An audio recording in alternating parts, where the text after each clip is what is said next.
وعلى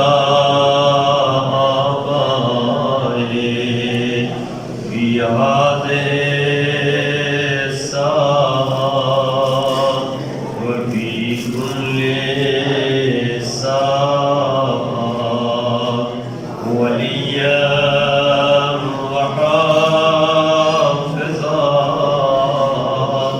وقائدا وناصرا ودليلا وعينا لا تسكنه أرضك طوعا وتمتعه فيها طويلا برحمتك يا أرحم الراحمين.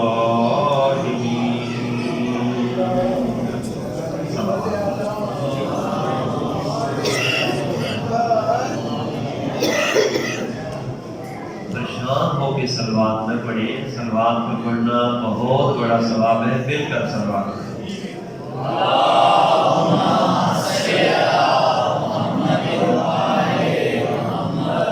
اعوذ باللہ من الشیطان الرجیم،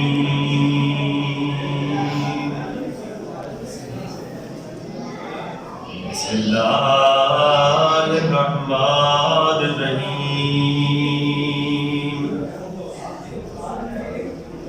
لا حول ولا قوة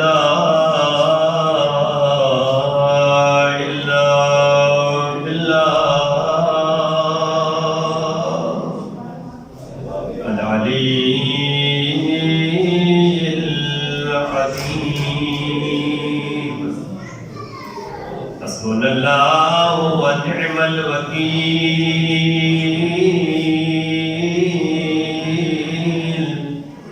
نعم المولى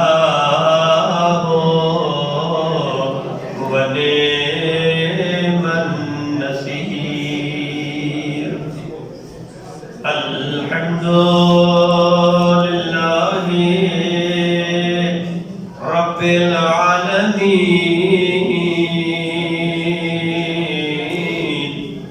والعاقبة لأهل التقوى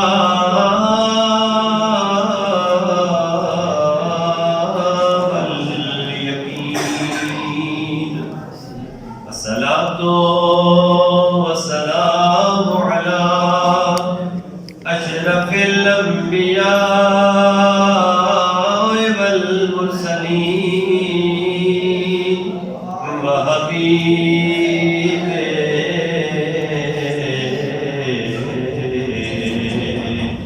إله العالمين أبي القاسم محمد.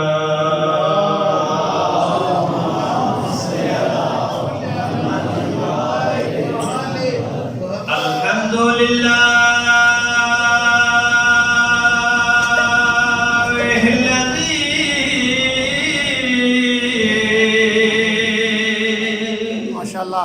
جعلنا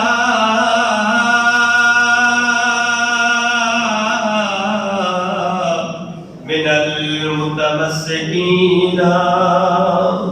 بولاية علي بن أبي طالب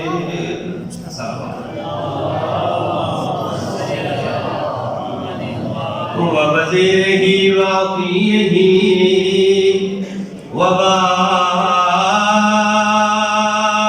ووارث علمه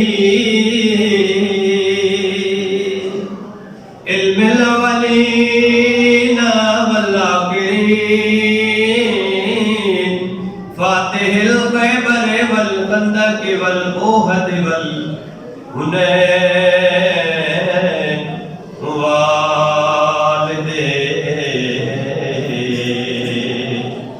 شبیر وشفر آنی امیر المؤمنین نعرہ حیدری وآلہ طیبین الطاہرین الطاهرين المعصومين المنتجبين المنتخبين المختارين الذين أذهب الله عنهم الرجس وطهرهم تطهيرا.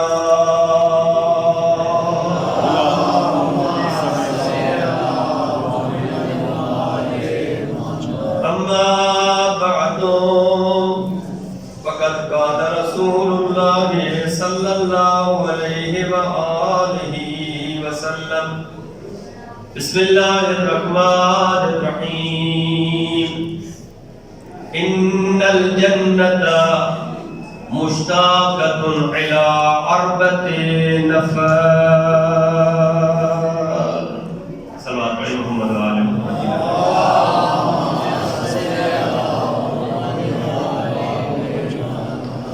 ایک دفعہ دوبارہ اس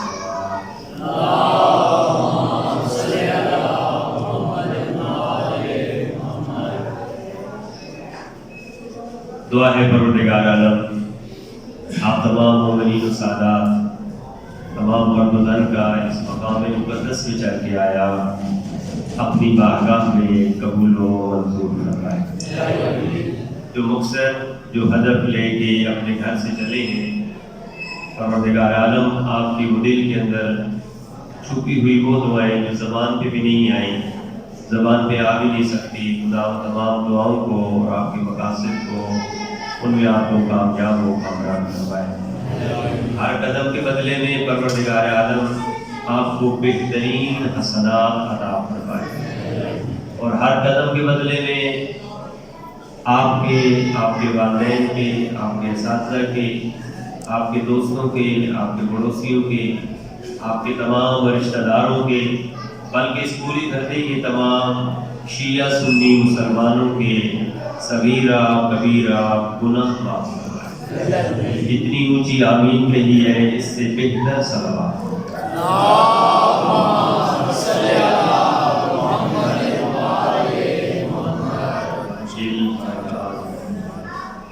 ماہ مبارک رمضان ہے بہار کا مہینہ ہے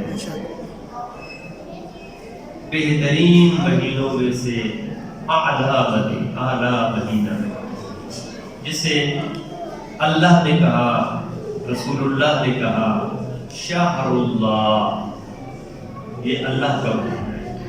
آپ اس وقت اللہ کے گھر میں اللہ کے مہینے میں اللہ کا ذکر سن رہے ہیں اور اللہ کے ان پیاروں کا ذکر آپ نے برپا کیا ہے کہ جو محافظ دین ہے جو محافظ اسلام ہے اور ہماری جنت اور ہمارے تمام اعمال کی بھی ذمہ دار. دعا ہے کہ اس طرح کے پروگرام اس طرح کی محافل ہمیں منانے کی برپا کرنے کی خدا مزید بہتر سے بہتر توفیق عطا فرمائے. اور دعا ہے کہ پروردگار عالم جنہوں نے آج کا یہ اہتمام کیا ہے اس اہتمام کے صدقے میں خدا ان کے تمام مرحومین کے صغائر و کبائر کو معاف کرتے ہوئے ان کے درجات کو عالی سے متعالی تر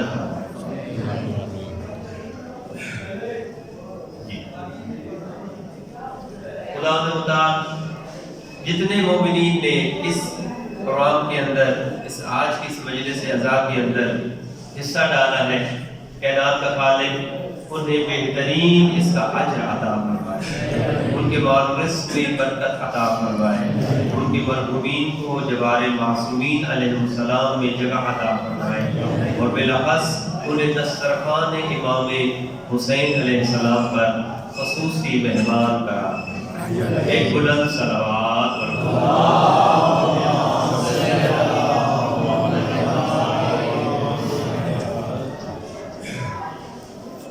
اللہ اکبر. اس مہینے کے اندر جتنے بھی آپ کام کر رہے ہیں وہ سارے عبادت ہی عبادت ہیں. جو میں نے آپ کے سامنے حدیث اللہ کے نبی کی آپ کو سنائی ہے یہ بڑی ہی عجیب ہے. میں اس سے مثال دے کر اپنی بات کو واضح اور آپ کو اپنے قریب لانا چاہتا ہوں تاکہ مطلب پہنچانے میں آسانی ہو سکے۔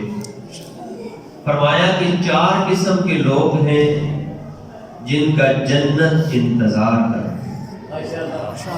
ان الجنت مشتاقۃ الی اربۃ نفر، 4 قسم کے لوگ ہیں جن کا جنت انتظار کر رہی۔ مثال یہ ہے کہ فرض کریں کہ یہاں پر یہ جو بڑا پارک ہے لیاقت پارک، وہاں پر ایک بہت بڑا جلسہ، ایک بہت بڑا اجتماع وہاں پہ ہے، اور اس کے اندر ایک سیاسی لیڈر یا ایک مذہبی لیڈر یا کوئی بھی ایک بہت بڑی شخصیت وہاں پہ 10 بجے آئی۔ میں اور آپ اس کے دیدار، اس سے ملنے، اس کے بعد و نصیحت، اس کی تقریر سننے کے لیے یا اس پارٹی کے ممبر ہونے کی حیثیت سے اس جلسے میں شریک ہوتے ہیں تاکہ اس کو دیکھیں اور اس کی تقریر کو سنیں۔ اور اگر وہ 1 گھنٹہ 2 گھنٹہ لیٹ ہو جائے تو ہمارے انتظار میں شدت آ جائے۔ ایسا ہی ہے، آپ بول بھی لیتے ہیں۔ یہ سر ہلانے سے بہتر ہے کہ یہ زبان تھوڑی سی اگر ہلائیں گے، ابھی میں بات بھی یہی کرنے لگا، آپ نے پریشان نہیں ہونا، ٹھیک ہے؟ کیا فرمایا؟ میں نے کیا عرض کیا کہ وہ جو شخص آنے والا ہے، وہ جو شخصیت آنے والی، وہ جو ہمارے کو بزرگ آنے والے ہیں، ہم ان کے انتظار میں ہمارے اندر شدت پیدا ہو جاتی ہے، تڑپ زیادہ ہو جاتی ہے، اور جب وہ آ جائیں تو ہماری خوشی دوبارہ ہو جاتی ہے۔ اب جنت کے لیے ہم سب جنت میں جانے کے مشتاق ہیں۔ وہاں پہ میں نے عرض کیا کہ ہم اس کا انتظار کر رہے ہیں، اور اگر فرض کریں وہی سیاسی لیڈر، وہی بزرگ شخصیت جو بھی ہے، اگر وہ مجھ ریڑھی والے کا، مجھ چوکیدار کا، مجھ دکاندار کا اگر وہ انتظار کرے، پھر کیسا ہے؟ ایک دفعہ ہم سب مل کر اس کا انتظار کر رہے تھے اور ایک دفعہ وہ ہمارا انتظار کرے، اس کا مطلب ہے کہ ہمارے اندر کچھ چیز ہے۔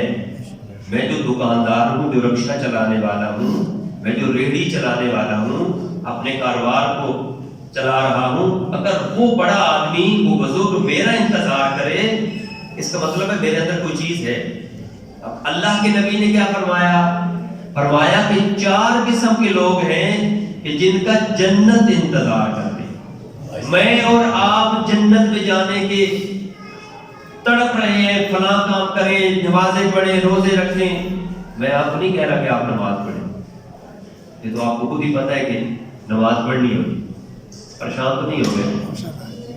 اگر میں کہوں تو بھی نماز واجب ہے، میں نہ کہوں پھر بھی واجب ہے، ٹھیک ہے جی؟ اب کیا ہے کہ میں اور آپ جنت میں جانے کے مشتاق اس لیے ہیں تاکہ میں ایسے کام کروں کہ جس کی وجہ سے مجھے جنت کا رستہ مل سکے۔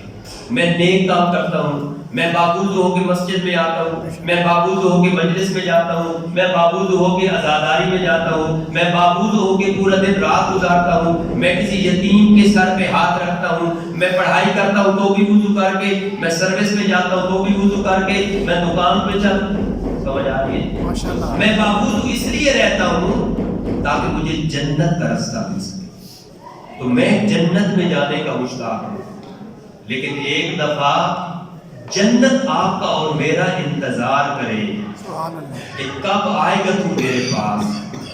کیا عظمت ہے اس انسان کی! تو وہ جس کا جنت انتظار کرے، ہم تو کروڑوں ملین میں انسان ہے کہ جو جنت میں جانا چاہتے ہیں، لیکن جنت فقط 4 لوگوں کا انتظار کرے۔ کتنے بندے ہیں جی؟ 4 بندے۔ ان میں سے پہلا شخص جس کا جنت انتظار کر رہی ہے، حافظ اللسان، جو اپنی زبان کی حفاظت کرتا ہے، اپنی زبان سے لغویات نہیں بکتا، اپنی زبان سے چغلی، جھوٹ، غیبت، جگت بازی یہ نہیں کرتا، بلکہ اس زبان کو اس ذات کی مرضی کے مطابق استعمال کرتا ہے۔ جو بندہ اس زبان کی حفاظت کرتا ہے، جنت اس کا نظر آتا ہے۔ پہلا شخص.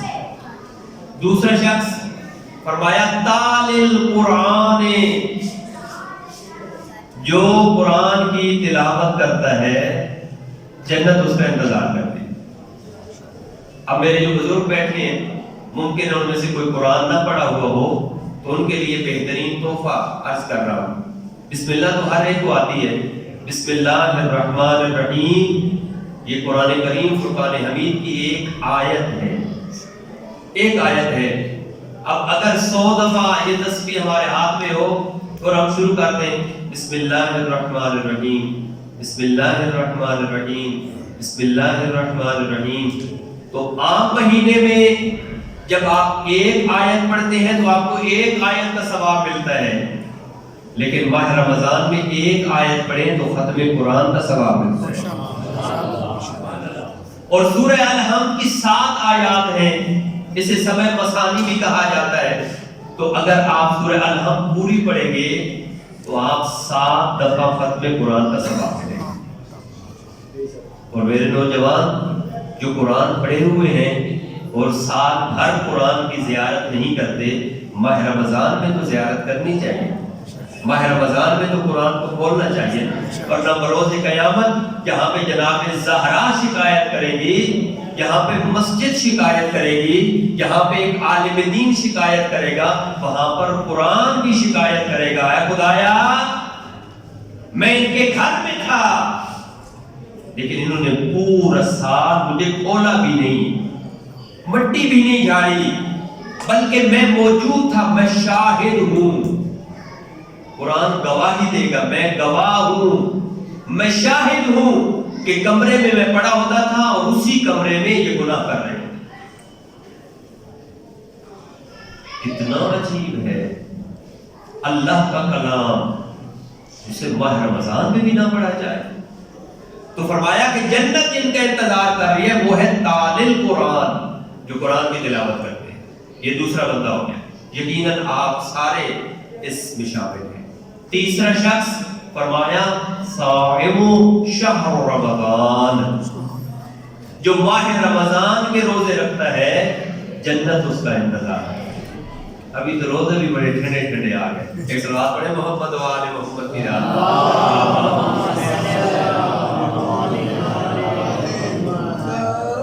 تو یہ ہو گئے 3 شخص. پہلا حافظ اللسان، دوسرا تالل قرآن، اور چوتھا صائم شہر رمضان، تیسرا شہر رمضان، اور آخری مطعم الجیان، جو بھوکے کو کھانا کھلاتا ہے. جو بھوکے کو کھانا کھلاتا ہے اس کا کون انتظار کر رہی ہے؟ جنت انتظار. عزیز و دوستو بزرگوں، اس ماہ رمضان المبارک میں دسترخوان سحری کا ہو یا دسترخوان افطاری کا ہو، یہ بچھا ہوا اسی لیے ہے کہ پروردگار عالم نے ہمارے لیے جنت میں جانے کے مواقع پیدا کر دیے. دوسری حدیث بھی سنا دوں اگر آپ ناراض نہ ہو. لا يدخلون الجنہ، 4 قسم کے افراد ایسے ہیں کہ جو جنت میں نہیں جا سکتے. یہ تو وہ تھے کہ جو جنت میں جا سکتے ہیں، جنت ان کا انتظار کر رہی ہے. اب تھوڑا سا ڈرا بھی لیا جائے. جی اللہ کے نبی کے 2 ہی نام ہیں نا، ایک بشیر ایک نذیر، بشارت دینے والے اور ڈرانے والے. اب بشارت آپ کو دے دی ہے کہ جنت میں آپ جائیں گے. 4 صفات اگر آپ میں پائی جاتی ہیں تو جنت میں جائیں گے. ابھی آئیں ذرا دیکھیں وہ کون سے افراد ہیں جو جنت میں نہیں جا سکتے. لا يدخلون الجنہ، جو جنت میں نہیں جا سکتے. ان میں سے پہلا شخص ہے تارک الصلاۃ لو برکعۃ، جو بندہ نماز نہیں پڑھتا، وہ خواہ مولوی ہو یا ذاکر، وہ خطیب ہو یا واعظ، وہ عزادار ہو یا بانی، وہ تاجر ہو یا دکاندار، وہ سروس کر رہا ہو یا سروس نہ کر رہا ہو، وہ جوان ہو یا بوڑھا. سمجھ آئیے جی؟ آپ پریشانی آنی چاہیے، لیکن آپ کیوں پریشان ہو؟ آپ بیٹھے بھی مسجد میں ہیں اور نماز پڑھ کے انشاءاللہ آپ مجلس سے مظلوم کربلا برپا کر رہے ہیں. فرمایا تارک الصلاۃ، جو نماز کو ترک کرتا ہے. خواہ وہ ایک رکعت ہی کیوں نہ ہو. یہ کراچی جا سکتا ہے، افغانستان جا سکتا ہے، امریکہ جا سکتا ہے، بازار ہر جگہ پہ جا سکتا ہے، فقط جنت میں نہیں جا سکتا. اور بندہ کہے چلو خیر ہے، ہر جگہ پہ تو جا سکتا ہے، ایک جنت میں نہ کہے تو کیا مسئلہ ہے؟ کیا خیال ہے؟ یہ گھاٹے کا سودا ہے یا فائدے کا سودا ہے؟ گھاٹے کا سودا ہے یا گھاٹے کہتے ہیں؟ چلیے شکر ہے، ایک مدد تو بولے. ایک صلوات پڑھے محمد و آل محمد.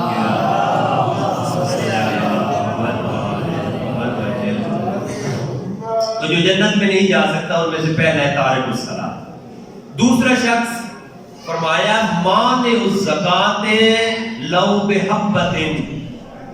وہ بندہ بھی جنت میں نہیں جا سکتا کہ جس کے اوپر زکات واجب ہو جائے، ہاں وہ ایک دانہ ہی کیوں نہ ہو، اگر وہ زکات نہیں دیتا تو وہ بھی ہر جگہ پہ جا سکتا ہے، فقط جنت میں. تیسرا شخص کہ جو جنت میں نہیں جا سکتا، توجہ فرمائیں گے، فرمایا شارب الخمر لو بجرعۃ.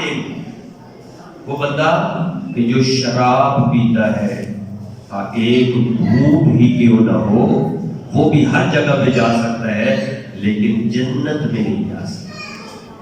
جوان توجہ فرمائے. چوتھا بندہ جو جنت میں نہیں جا سکتا، بڑے دکھ کے ساتھ اللہ کے نبی کی حدیث کا آخری جملہ عرض کر رہا ہوں، توجہ فرمائیے گا. فرمایا کہ عاق الوالدین لو بلحظ. جو اپنے والدین کا نافرمان ہے، خواہ ایک لحظہ ہی کیوں نہ ہو، وہ بندہ بھی ہر جگہ پہ جا سکتا ہے لیکن جنت میں نہیں جا سکتا. اگر جنت میں جانا ہے تو جنت میں جانے کا جو رستہ ہے وہ یہی ہے کہ آپ ایسے کام کریں کہ جس کی وجہ سے جنت کے دروازے آپ کے لیے کھول دیے جائیں.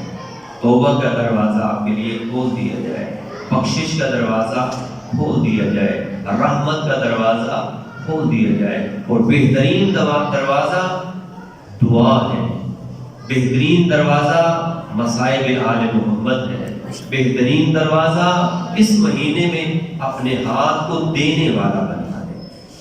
اگر اپنے ہاتھ کو دینے والا بنا لیا تو یہ جنت کی طرف ایک بہترین قدم ہے.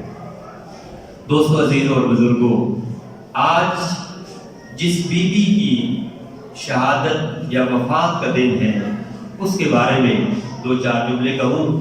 میرا دل تو یہی تھا کہ میں بی بی کی زندگی کے اوپر کچھ عرائض آپ کی خدمت میں عرض کرتا اور مسائل بھی، لیکن ابھی میرے عزیز نے یہاں سے اعلان کیا کہ مولا علی علیہ السلام کی شہادت کی مناسبت سے آپ نے بیان کرنا ہے. جی میں وہی آسان لگتا ابھی وہی آسان.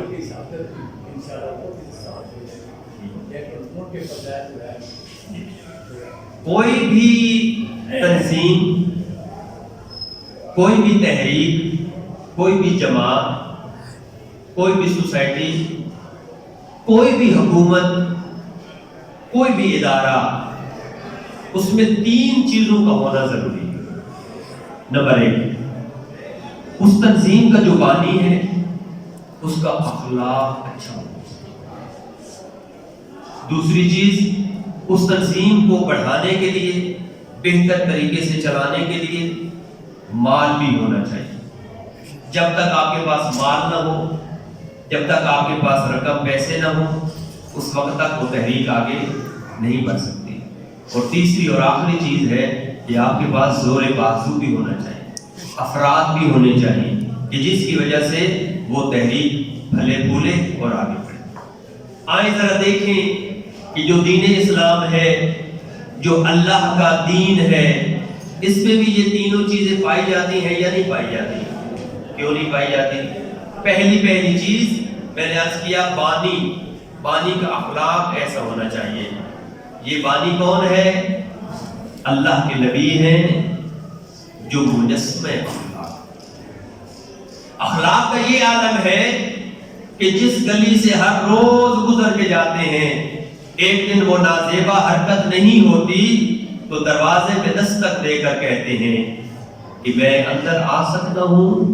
جب اپنے صحابہ کے ساتھ اندر جاتے ہیں تو وہ بڑھیا جو ہر روز کوڑا کرکٹ پھینکا کرتی تھی کہتی ہے کہ اے یتیم عبداللہ، آج جب مجھے ناتوان دیکھا، آج جب مجھے بیمار دیکھا، آج جب تو نے مجھے کمزور دیکھا ہے تو مجھ سے بدلہ لینے کے لیے آ گئے ہو؟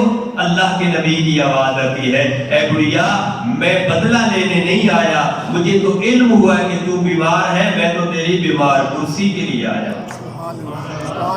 اللہ کے نبی کا اخلاق دیکھیں کہ کوئی خاتون کے جو ہر روز کوڑا کرکٹ پھینکتی ہے اس کی قیادت کے لیے چلے جاتے ہیں، اور اس کے اندر بھی جو نور روشن ہوتا ہے فوراً کہتی ہے اے محمد مجھے کلمہ پڑھا اس سے پہلے کہ میری جان نہ نکل جائے۔ تو اخلاق، بانی کا اخلاق بہت اچھا ہوتا ہے۔ دوسری چیز مال ہے۔ مال بھی انسان کے پاس اتنا ہونا چاہیے کہ وہ تحریک آگے چل سکے۔ دین اسلام کے اوپر جب اللہ کے نبی نے اعلان نبوت کیا تو جتنا مال تھا جناب خدیجہ الکبریٰ سلام اللہ علیہا کے پاس سب کا سب دین کے اوپر خرچ ہے۔ ام الائمہ، ائمہ کی ماں، خود امیر کائنات علی مرتضیٰ کی تربیت کرنے والی یہ بیوی، جدہ سادات، سادات کی ماں، ام المؤمنین، حقیقی ام المؤمنین جناب خدیجہ الکبریٰ ہے۔ 25 سال کی عمر میں، روایات میں جو یہ 40 سال کا نام لیا جاتا ہے، ریکارڈنگ ہو رہی ہے 40 سال، یہ حدیث ضعیف ہے۔ 25 یا 27 سال بی بی کی عمر مبارک ہے، اور مولا رسول خدا صلی اللہ علیہ وآلہ کی جو عمر مبارک ہے وہ ہے 25 سال۔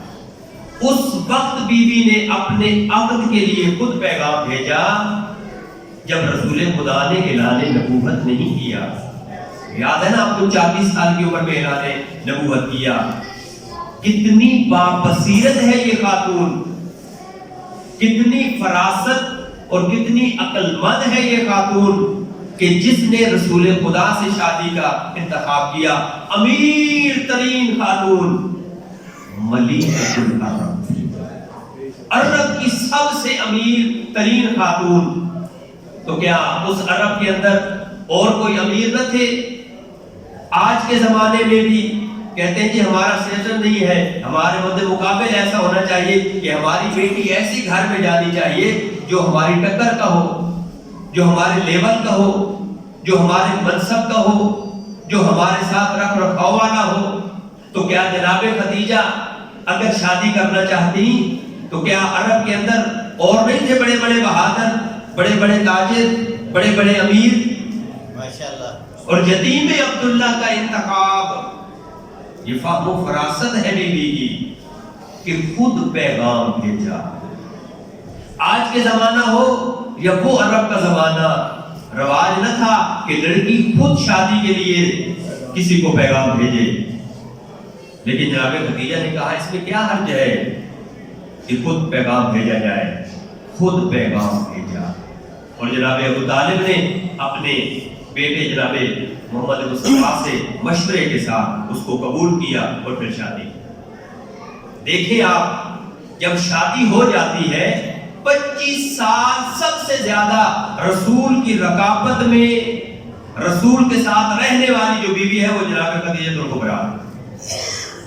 اور جب تک بیوی زندہ رہی بیوی رسول خدا نے دوسری شادی نہیں کی، بلکہ کہتے تھے کہاں ہے خدیجہ، خدیجہ کی مثل کوئی لے کے آؤ۔ اور جب خواتین جناب خدیجہ کے بارے میں نازیبہ حرکت، نازیبہ الفاظ بیان کیے تو اللہ کے نبی غصے میں آ گئے اور کہنے لگے تمہیں کیا پتا کہ خدیجہ کیا ہے؟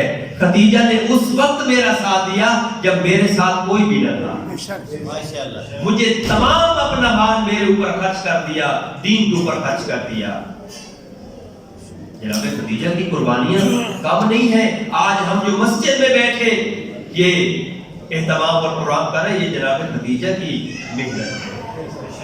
اور جناب خدیجہ رسول خدا خوش ہو کے بتاتے کہ جب لوگ مجھے ابتر کا طعنہ دے رہے تھے کہ تیری کوئی اولاد نہیں ہے، اس وقت خدیجہ نے مجھے زہرا جیسی بیٹی عطا کی۔ جناب خدیجہ کی عظمت، ام الائمہ، خود مولا علی کی پرورش کرنے والی یہ بیوی ہے۔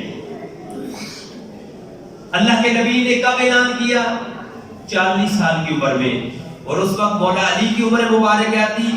10 سال، یعنی 30 سال کی عمر تھی رسول خدا کی جب مولا علی دنیا پہ آئے۔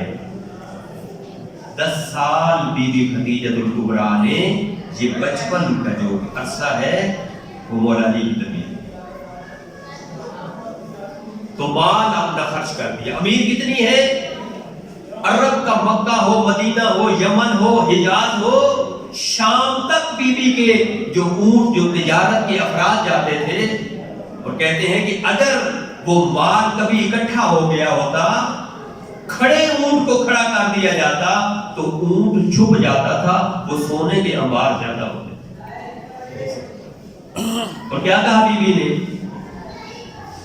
کہا کہ میرے شوہر نامدار کا کلمہ پڑھتے جاؤ، جتنے قرضے لیے ہوئے ہیں وہ میں قرضے معاف کر۔ یہ کوئی معمولی بات نہیں ہے۔ میں یہ چند روز پہلے جنازہ تھا پنڈ دارالفان میں، پڑھانے کے لیے گیا تو وہاں پہ ان کا ایک بیٹا، 6 بھائی تھے، بڑے بھائی نے قبر پہ کھڑے ہو کر اعلان کیا۔ مجھے بڑی خوشی ہوئی، میں نے وہاں پہ جو دوسرے دن وہاں پہ رسم کو تھی اس میں بھی بیان کیا، آپ کو بھی سنا دیتا ہوں۔ وہ بیٹا کھڑا ہو گیا اور کہنے لگا کہ اگر ہمارے باپ نے کسی کا کوئی قرضہ دینا ہو تو ہم 6 بھائی ہیں، کسی سے بھی آپ رابطہ کر سکتے ہیں، ہم وہ قرضہ دینے کے لیے تیار ہیں۔ لیکن اگر ہمارے والد کو کسی نے قرضہ دینا تھا، میرے والد نے یعنی کسی کو پیسے دیے ہوئے تھے، تو ہم اس ماہ رمضان کے صدقے میں ان کا قرضہ کو معاف کر رہے ہیں۔ یہ کوئی معمولی بات نہیں ہے۔ ہو سکتا ہے کسی نے 5000 ان بزرگوں سے لیے ہو، کسی نے 1 لاکھ لیا ہو، جتنے بھی جس نے لیے ہیں، انہوں نے کہا ماہ رمضان کی برکت سے میں اپنے والد کے لیے اعلان کر رہا ہوں کہ ہم نے وہ قرضہ واپس نہیں دینا۔ یہ کیا سوچ ہے، یہ کیا تربیت ہے؟ بی بی کی آواز آتی ہے، میرے شوہر کا کلمہ پڑھتے جاؤ، پڑھو لا الہ الا اللہ محمد رسول اللہ، پڑھو، قرضہ سارا معاف۔ اور وہاں پہ تو قرضہ لینے والے تھے بھی بہت، تمام مال بی بی نے اس دین اسلام کے اوپر، اور آخر وقت کیا آیا کہ شیب ابی طالب کے اندر، محاصرے کے اندر بی بی کو پتے کھانے تھے، جو اتنی امیر کہ ایک جملہ، ایک کلمہ کہنے پر قرضہ معاف کر دیتی ہے، کہ جس کے سونے اور چاندی کتنے ڈھیر ہیں، جس کے غلام اور کنیزیں اتنی زیادہ ہیں، سارا مال دین اسلام پر خرچ اور خرچ کر کے یہی کہتی ہے، اے محمد کیا میرا مال دین کے کام آ گیا ہے؟ اتنا خرچ۔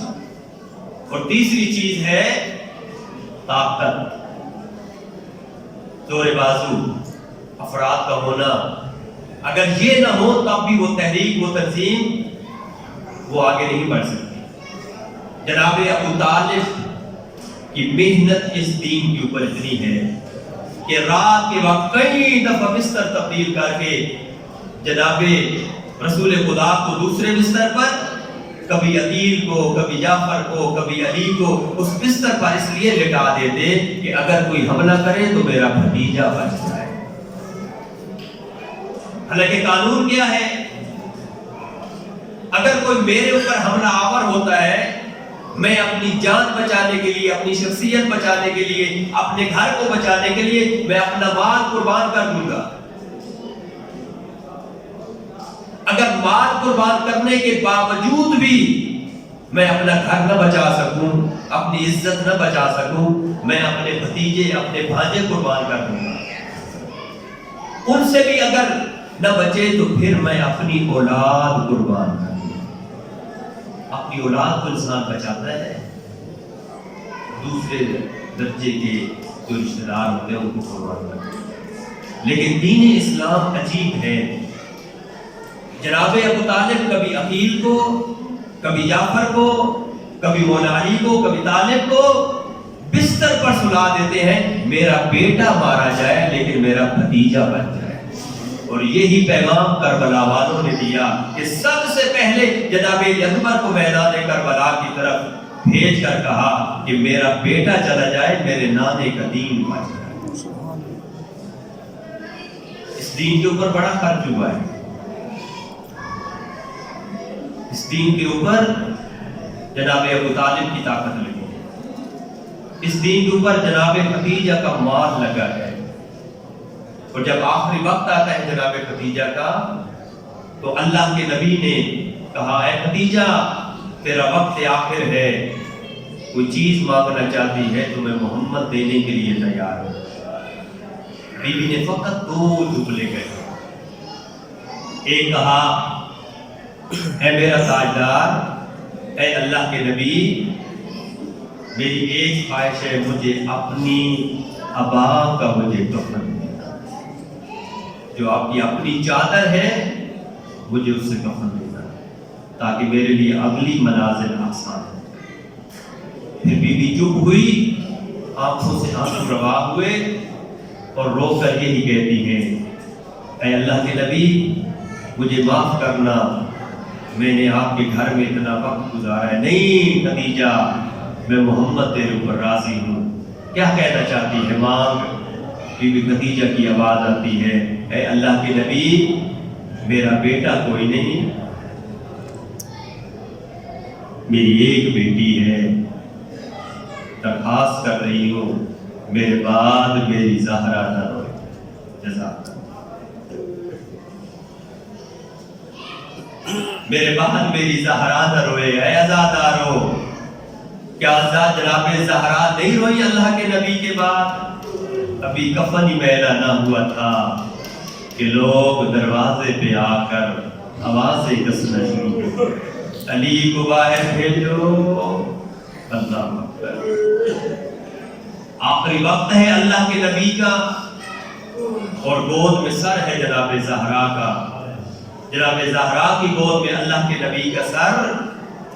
اللہ کے نبی کی طبیعت ناساز ہے. یا ایک دفعہ دروازے کے اوپر تک الباب ہوا، بیوی دروازے پر تشریف لے کے گئی. پوچھا کون ہے؟ آنے والے نے بتایا میں دور کا مسافر ہوں، اللہ کے نبی سے ملاقات کے لیے آیا ہوں. اے اہل بیت نبوہ، اے مہلت کی کانے، اے نبوت کے گھرانے والوں، اے طہارت کے گھرانے والوں، کیا اجازت ہے میں اندر آ جاؤں؟ بیوی کی آواز آئی میرے بابا مریض ہیں، میرے بابا علیل ہیں، میرے بابا آرام کر رہے ہیں، چلا جا تھوڑی دیر کے بعد آنا. آنے والا واپس چلا گیا. تھوڑی دیر کے بعد دوبارہ دستک ہوئی، بیوی دوبارہ تشریف لے کے گئی. پوچھا کون؟ آواز آئی دور کا مسافر ہوں، بڑا سفر کر کے آیا ہوں. اے اہل بیت نبوہ، کیا اجازت ہے میں اندر آ جاؤں؟ بیوی کی آواز آئی میرے بابا آرام کر رہی ہے، میرے بابا بیمار ہیں، واپس چلا جا، تھوڑی دیر کے بعد آنا. عزادارو، اللہ کے نبی کا سر ہے جناب زہرا کی گود میں. یا ایک دفعہ دوبارہ دستک ہوئی، گرم گرم آنسو جناب سیدہ کے اللہ کے نبی کے چہرے پر گرے. اللہ کے نبی کی آنکھ کھلی، جناب زہرا کی طرف دیکھ کے کہتے ہیں زہرا میری زندگی میں کیوں رو رہی ہے؟ جزاک اللہ خیر الجزا. میری زندگی میں کیوں رو رہی ہے؟ بیوی کی آواز آتی ہے بابا کوئی دروازے پہ آیا ہے، میں منع کر چکی ہوں لیکن اس کی ملاقات کے لیے اصرار بڑھتا جا رہا ہے. اللہ کے نبی کی آنکھوں سے آنسو روا ہوئے، رو کر کہتے ہیں زہرا تجھے علم ہے کہ آنے والا کون ہے؟ نہیں بابا آپ ہی بتا دیں۔ اللہ کے نبی کی آواز ہے زہرا یہ وہ دروازے پہ آیا ہے جو کسی کے دروازے پہ نہیں رکتا،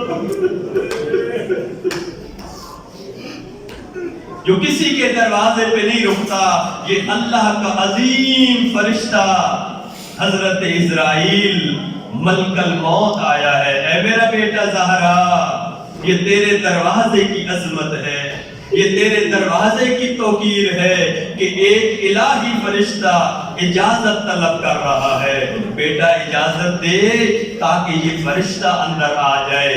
بی بی نے اجازت دی، عزادار و ملک الموت اندر آ گیا۔ میں کہوں گا جس دروازے پر فرشتے اجازت طلب کرتے تھے اس دروازے پر مسلمان آ گئے، لکڑیاں لے کر آ گئے اور یہی آوازیں بلند کر کے کہہ رہے تھے علی کو باہر بھیجو ورنہ دروازے کو آگ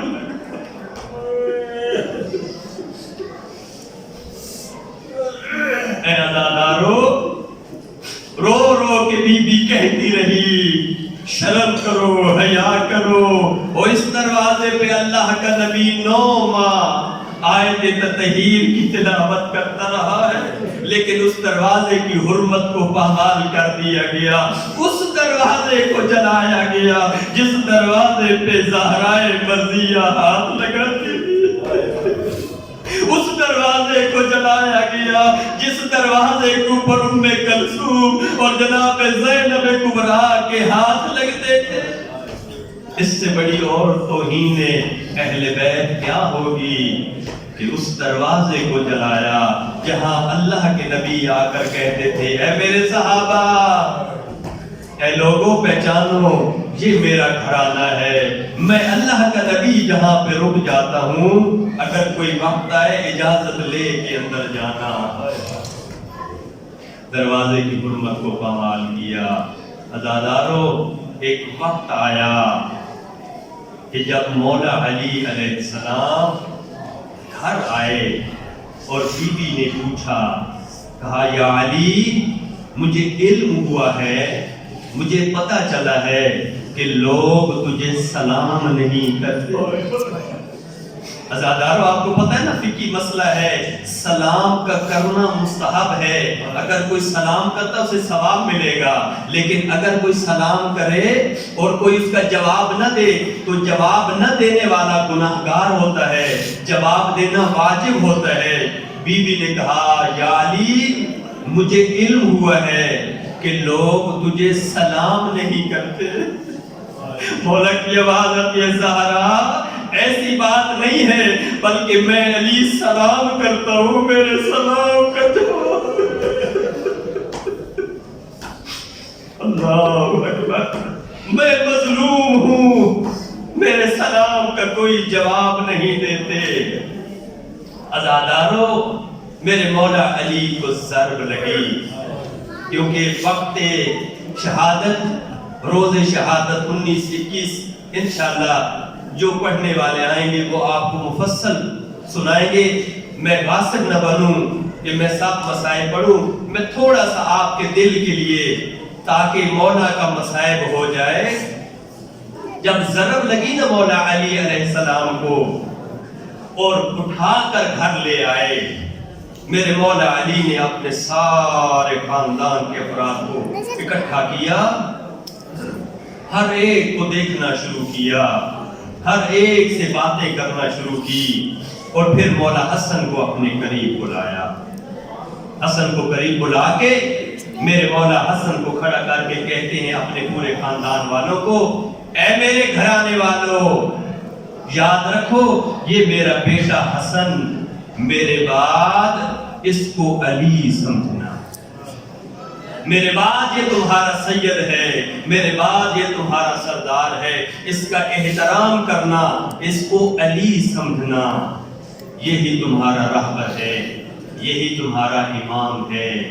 امام حسن کا تعارف کرانے کے بعد مولا حسن کو کہا، حسن بیٹا یہ بھرا گھر، یہ سارا کنبہ تیرے حوالے، حسن بیٹا یہ سارا کنبہ تیرے حوالے۔ پھر مولا حسین کو بلایا.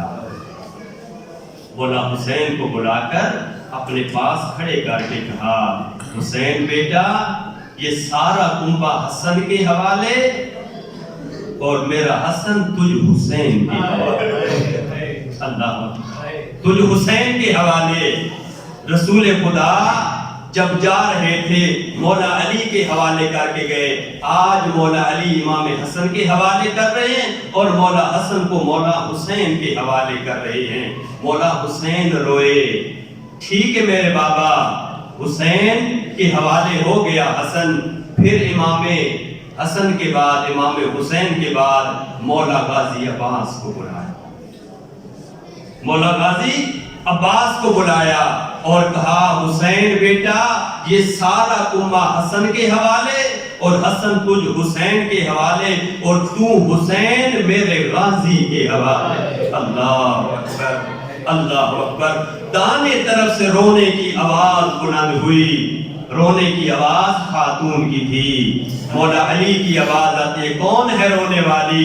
آواز ہے میں ام البنین عباس کی ماں ہوں. مولا کیوں رو رہی ہے؟ مولا رو اس لیے رہی ہوں کہ پورے کا پورا خاندان حسن مولا کے حوالے اور حسن مولا حسین بادشاہ کے حوالے اور حسین بادشاہ میرے غازی کے حوالے. مولا بتائیں تو صحیح میرا عباس کس کے حوالے؟ جب کہا نا میرا عباس کس کے حوالے میرے مولا آقا کی آواز آتی ہے میری بیٹی زینب کبریٰ کہاں ہے؟ جزاک اللہ جزاک اللہ. میری زینب بیٹی کہاں ہے؟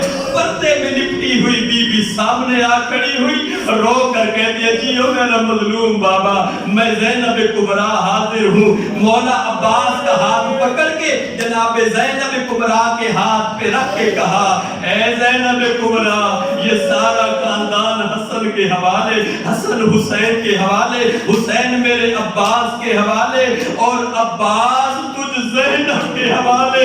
اور روئی بی بی اور رو کر کہتی ہو میرا مظلوم بابا یہ پہنتے تو بھائیوں کو دی جاتی ہے میں تو تیری شریف بیٹی ہوں. اے بابا اگر آپ نے بتا ہی دیا ہے کہ عباس میرے حوالے ہے تو پھر بتا کے جا کہ میں زینب کس کے حوالے. جب کہا نا میں زینب کس کے حوالے میرے مولا کی آواز آتی ہے حسین بیٹا جا 3 سال کا سجاد اٹھا کے لے آ. مولا سجاد کو اٹھا کے لائے. جناب زینب کبریٰ کا ہاتھ پکڑ کر مولا سجاد کے ہاتھوں میں رکھ کے کہا زینب اور تو سجاد کے حوالے اور میرا سجاد میرا اللہ کے حوالے. او اب دربار جانے او اب بازار. جزاک اللہ خیر جزا. یہ وصیتیں ہو رہی تھیں یا ایک دفعہ دروازے پہ شور ہوا. کون ہے؟ مولا آپ کا قاتل پکڑا گیا. جناب جندب نے جناب حذیفہ نے جناب حنفیہ نے جا کر مولا کے قاتل کو پکڑ لیا. لے کے قریب آئے. مولا نے اس کو دیکھا شدت پیاس ہے. مولا کی آواز آتی ہے اسے شربت پلایا جائے. یہ لعین کہتا ہے مجھے روزہ ہے. امام کی آواز آتی ہے تجھے روزہ نہیں ہے یہ پانی پی تاکہ تیری پیاس ختم ہو. تو کسی شاعر نے کیا خوب کہا ہے کہ ضرب کھا کے زخم کھا کے جو قاتل کو پلائے شربت زیب دیتا ہے اسے ساقی کوثر ہونا. اور پھر عزادارو مولا حسن کو کہا حسن بیٹا اگر میں خود زندہ رہا میں خود اس سے بدلہ لوں گا اور اگر میں رخصت ہو جاؤں تو اس لئے نے ایک ضرب ماری ہے اس سے ایک ضرب بھی ماری جائے. عزادارو آپ سے سوال کروں کس کا قاتل پکڑا گیا؟ اس علی کا قاتل پکڑا گیا کہ جس کے بیٹے موجود تھے. اس کا قاتل پکڑا گیا جس کے صحابہ موجود تھے جس کے چاہنے والے موجود تھے. تو بات تو ثابت ہو گئی نا کہ قاتل اس کے پکڑے جاتے ہیں جس کے بیٹے ہو جس کے کے بھائی ہو، جس کے صحابہ ہو، لیکن ہائے غریب کربلا، اور جس کا عباس مارا گیا، جس کا اکبر مارا گیا، جس کا حبیب مارا گیا، اور جس کے سارے مارے گئے، اس کو قاتل نے ایک ضرب نہیں 13 ضربوں سے شہید کیا۔ آئے ذرا پوچھتے ہیں ابن ملجم سے، اے نہیں پتا تو نے ایک ضرب کیوں ماری اور کیوں بھاگ گیا؟ اس کا یہی آواز اور یہی جواب آئے گا، اگر میں دوسری ضرب مارتا مجھے علی کے بیٹے پکڑ لیتے، لیکن جسے 13 ضربے مار رہا تھا اسے علم تھا اس کا عباس نہیں بچا۔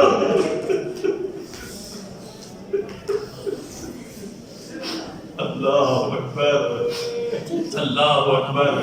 عزادارو، امام حسن نے غسل دیا، امام حسن نے جنازہ پڑھایا، اور مولا علی نے ایک وصیت کی، اے حسن بیٹا میرا جنازہ سامنے والے 2 جو پائے ہیں وہ خود بخود اٹھ جائیں گے، پچھلے پاؤں کو تم اٹھا لینا، اور جہاں پر جا کر میرا جنازہ رکے رکھ دینا، تمہیں ایک تیار قبر ملے گی، جب قبر اوپر سے مٹی ہٹاؤ گے تو ایک تختی ملے گی، اس تختی کے اوپر لکھا ہوا ہوگا کہ یہ قبر ہے وصی پیغمبر کی، جسے حضرت نوح علیہ السلام نے نوح السلام سے پہلے کئی 100 سال پہلے تعمیر کیا ہے۔ جنازہ تیار ہوا، کوفہ سے جنازہ نکلا نجف کی طرف، جنازہ چل رہا ہے، حسن مولا بھی رو رہے ہیں، مولا حسین بھی رو رہے ہیں۔ آ گئی وہ جگہ جہاں پہ آ کے جنازہ رک گیا، جنازہ رکا، مٹی کو ہٹایا، قبر ملی، تیار شدہ قبر کے اندر مولا علی کو لٹا دیا، مولا علی کو دفن کر دیا۔ آؤ عزاداروں نجف چلتے ہیں، مولا علی سے کہتے ہیں یا علی تو کتنا خوش قسمت ہے، اے رسول کا بھائی تو کتنا خوش قسمت ہے، اے حسنین کا بابا تو کتنا خوش قسمت ہے، تیری قبر حضرت نوح علیہ السلام نے سیلاب نوح سے کئی 100 سال پہلے تعمیر کی تھی، لیکن ہائے کربلا کا غریب، اور نہ جس کی قبر ہے، اور نہ جنازہ پڑھنے والے ہیں، نہ جنازہ اٹھانے والے ہیں، بلکہ نہیں نہ اپنے جنازوں کو دفن کر رہے تھے، اور رسول کے بیٹے کا جنازہ پڑا ہوا تھا۔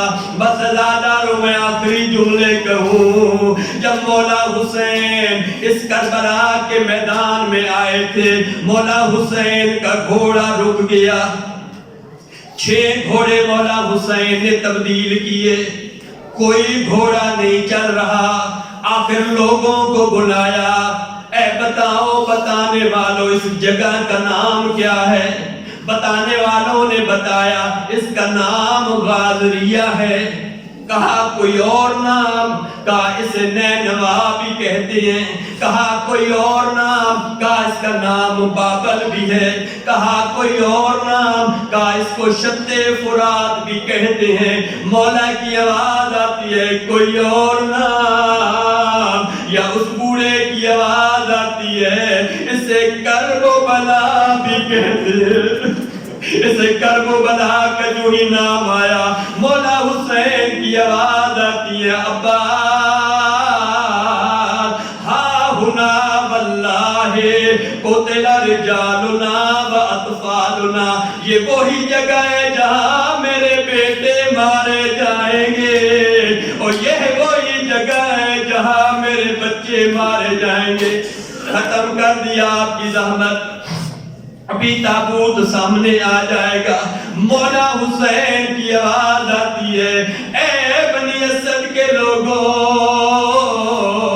10 محرم کو ہم سارے مارے جائیں گے، کوشش کرنا رسول کا بیٹا ہو کے منت لگا رہا ہوں، آ کر ہمارے جنازوں کو دفن کر دینا۔ پھر خواتین کو بلایا، اے بنی اسد کی خواتین، اگر تمہارے مرد مجبور ہو نہ آ سکیں اور تم نہر فرات پہ پانی بھرنے کے بہانے آ جانا، ہمارے جنازوں کو دفن کر دینا۔ پھر چھوٹے چھوٹے بچوں کو بلایا، رو کے کہتے ہیں بنی اسد کے بچوں، اور تم کھیلنے کے بہانے آ جانا، اور ریت کے چھوٹے چھوٹے ہاتھوں میں لے کر ہمارے کفن کے اوپر ڈال دینا، اور اللہ کا نبی راضی ہو جائے گا۔ اے عزادارو، مولا علی سے کہیں، اے مولا، او تو کتنا خوش قسمت ہے، تیرا جنازہ اٹھانے والا ایک حسن مجتبی ہے، تیرا جنازہ اٹھانے والا ایک حسین شہید کربلا ہے، تیرے سارے بیٹے موجود تھے، دروازے کے اندر تیری بیٹیاں رو رہی تھی، لیکن ہائے کربلا کا غریب اور بہن کے سر پہ ہاتھ دے، جو رو رو کے کہہ رہی تھی نمار، میری ماں نے چکیاں پیس پیس کے پالا۔